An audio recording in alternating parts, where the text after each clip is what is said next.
Hello my lovely people, मुझे पता है आप सब लोग बहुत बढ़िया हैं। मेरी स्टोरी इतनी पसंद कर रहे हैं, इसके लिए थैंक यू सो मच। अगर आपको स्टोरी अच्छी लग रही हो तो प्लीज़ जल्दी से सब्सक्राइब बटन दबा दीजिए।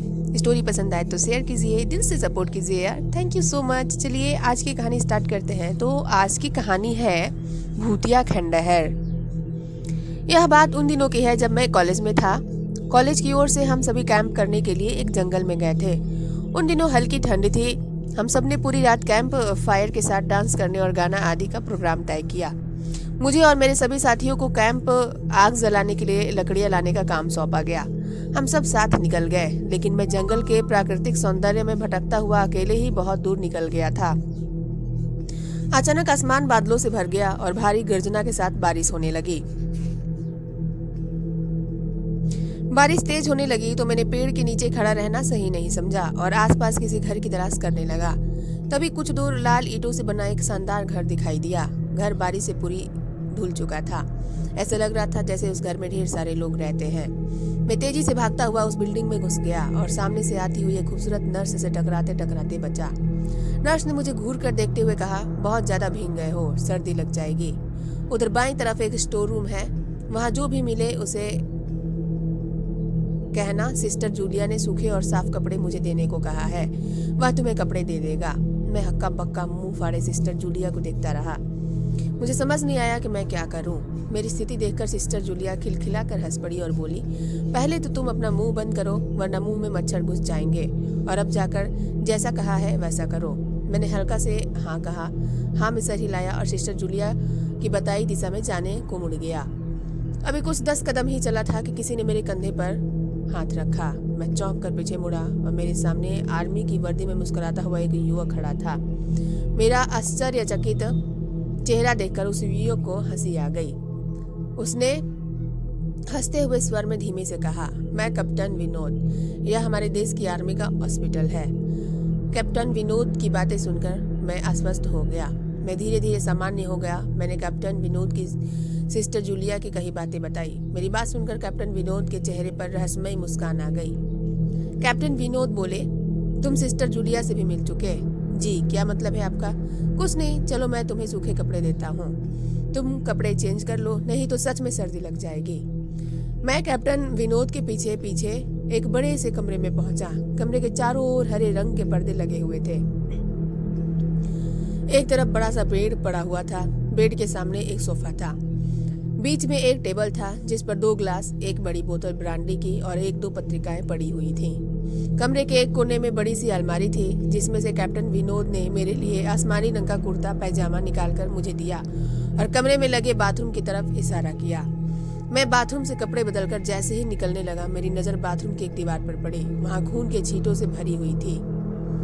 यह देखकर मैं घबरा गया और जल्दी से बाहर निकलने को मुड़ा ही था कि बाथरूम में लगे आईने में खुद को ही देखकर डर गया, क्योंकि आईने में मेरा पूरा शरीर तो नजर आ रहा था, लेकिन मेरे शरीर पर से मेरा सर गायब था। अब मुझे डर लगने लगा। मैं हड़बड़ाकर बाथरूम से निकल गया। मुझे इस तरफ बाहर निकलते हुए देखकर कैप्टन विनोद ने हंसकर पूछा, क्या हुआ? अरे हाँ, तुमने तो अभी तक मुझे अपना नाम ही नहीं बताया। मैं वहां से निकलने लगा। तभी कैप्टन विनोद बोले, कहाँ जाओगे? बाहर बहुत तेज बारिश हो रही है। लेकिन अचानक तुम जाना क्यों चाह रहे हो, यह मैं समझ नहीं पा रहा। मैंने कैप्टन विनोद से कहा, आपकी बाथरूम की पूरी दीवार खून के छींटों से भरी हुई है और बाथरूम में लगा आईना भी कुछ अजीब है। उसमें मुझे मेरा पूरा शरीर तो दिखाई दिया, लेकिन मेरा सर ही गायब था। अब मैं यहाँ बिल्कुल भी नहीं रुकूंगा, बारिश में ही भीगता हुआ ही अपने कैंप तक जाऊंगा। यह कहते हुए कमरे से बाहर जाने वाले दरवाजे की तरफ बढ़ने लगा। रुको! तभी कैप्टन विनोद ने कड़कती आवाज में बोला, तो आखिरकार तुमने सब कुछ देख ही लिया? जी, क्या मतलब है आपका? डर के मारे मेरी आवाज दब रही थी। मतलब चाहे जो हो, तुम तब तक यहाँ से नहीं जा सकते जब तक मैं तुम्हें कुछ बता न दूं। क्या बताना चाहते हैं आप? कैप्टन, जो आज तक कोई नहीं जान सका। मैं, जो आज तक कोई न जान सका, वह मैं जानकर क्या करूंगा? प्लीज अब मुझे जाने दे।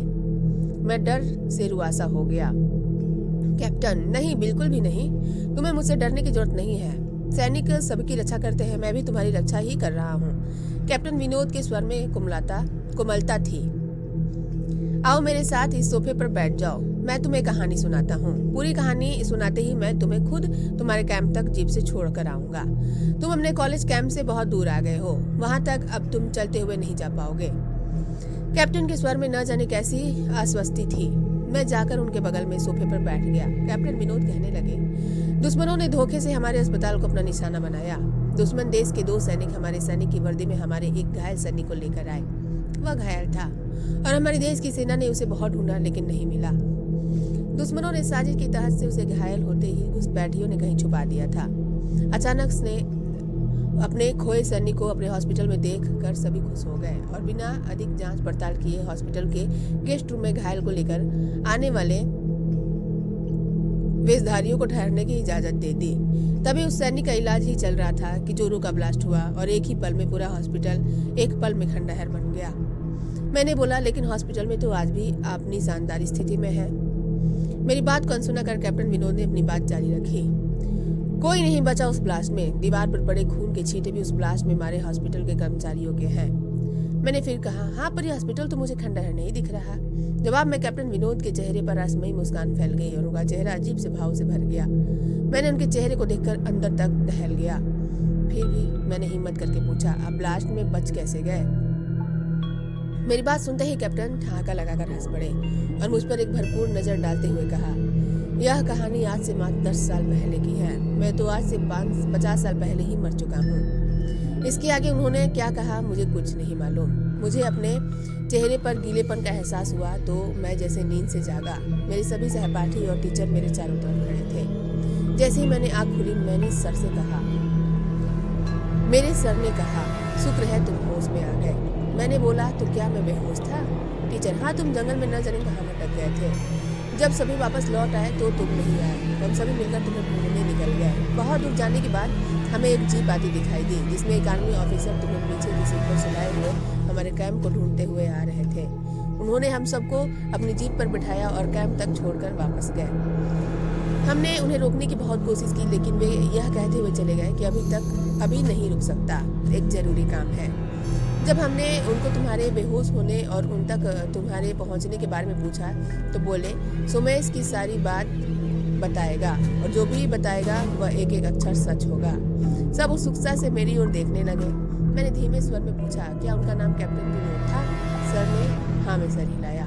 मैंने सबको उधर चलने को कहा जहाँ से सभी ने कैप्टन को आते हुए देखा था। पहले तो सर जाने को तैयार नहीं हुए लेकिन मेरे बहुत कहने पर वे मान गए। सुबह होते ही हम उधर गए। मैं उस जगह पहुंचकर आश्चर्यचकित हो गया क्योंकि वहां एक अध जला खंडहर था। वहीं पर एक टूटे पत्थर पर लिखा था आर्मी हॉस्पिटल। मैंने सभी को पूरी बात बताई। आप लोगों को स्टोरी कैसी लगी प्लीज कमेंट करके जरूर बताइएगा। मुझे तो स्टोरी बहुत अच्छी लगी। कमेंट करके बताइएगा और स्टोरी पसंद आए तो शेयर कीजिएगा। चैनल को सब्सक्राइब कर दीजिए। दिल से सपोर्ट कीजिए। Thank you so much for listening my story.